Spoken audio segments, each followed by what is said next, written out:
Kim, getting you a little video. We are getting Jack out in public today. He's had a couple public access trips. He's been doing pretty good. So one thing I do notice with him is he wants to sometimes break the heel position and greet people. And so what we're working on is making him find the heel position and maintain it. So I'm doing a little bit of priming. We're going to go on a cow ranch. I got to pick up some stuff here. And so he's coming with.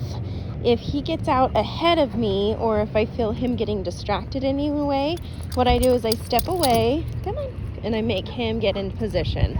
Now, what that does is it holds him more accountable for finding heel and maintaining heel. So, really, really good stuff. If he gets distracted, stepping away, making him get in position. I like to do this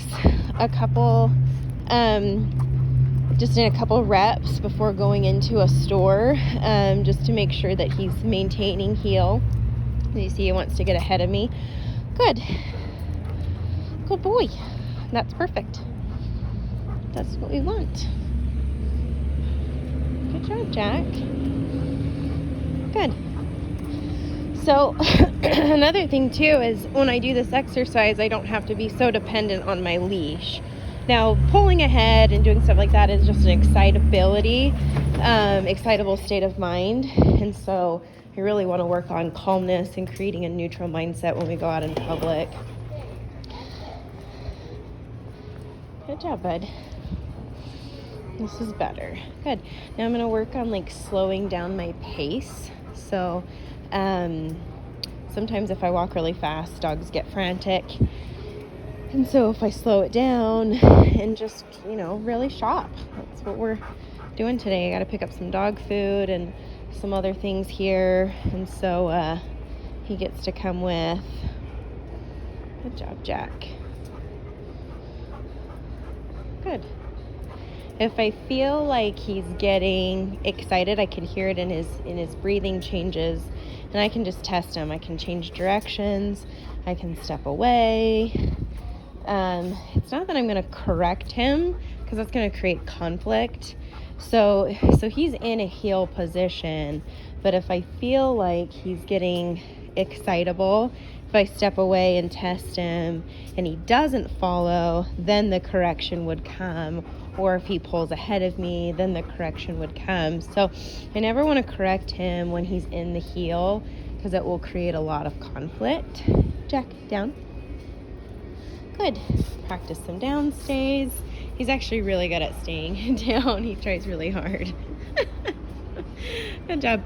Now, this is airport stuff. So there's not really a lot of chances for dogs to be off leash.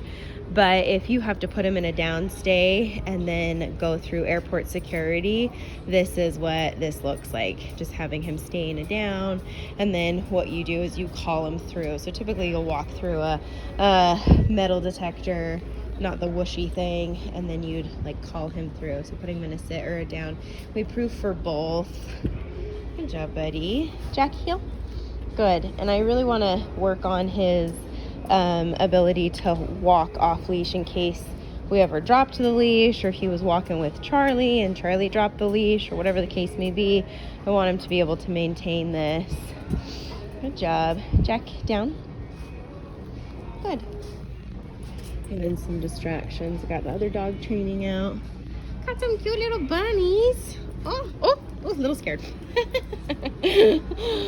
Oh, good job, Jack. Oh, Callie. Jack, heel. Good boy. Good job, buddy. Good. Now, at this point in the training, I'm never going to call him out of a down stay or a sit stay. I'm always going to come pick him up. Eventually, there will be certain situations where you would call him out of it, like airport security, but I never train that way because it leaves the dog anticipating that.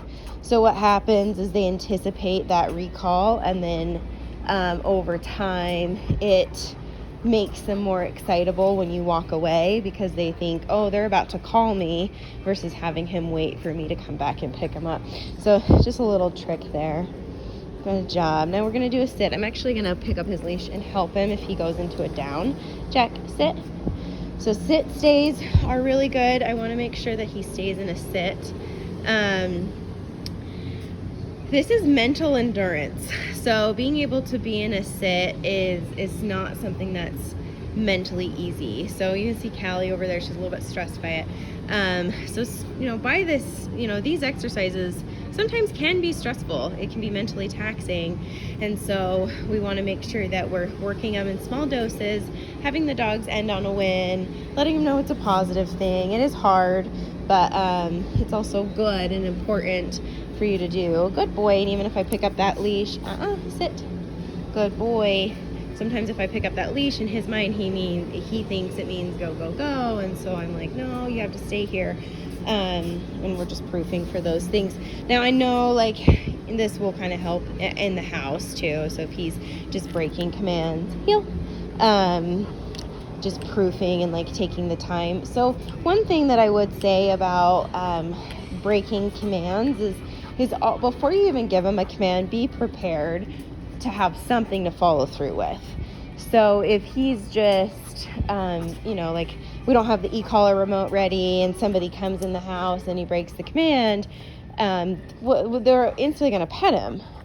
And so he's learned oh, okay, well, I just break the command and go say hi to somebody and they're going to pet me.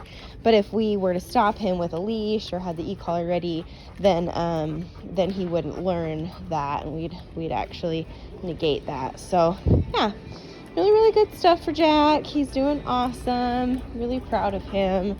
And every day he gets better and better.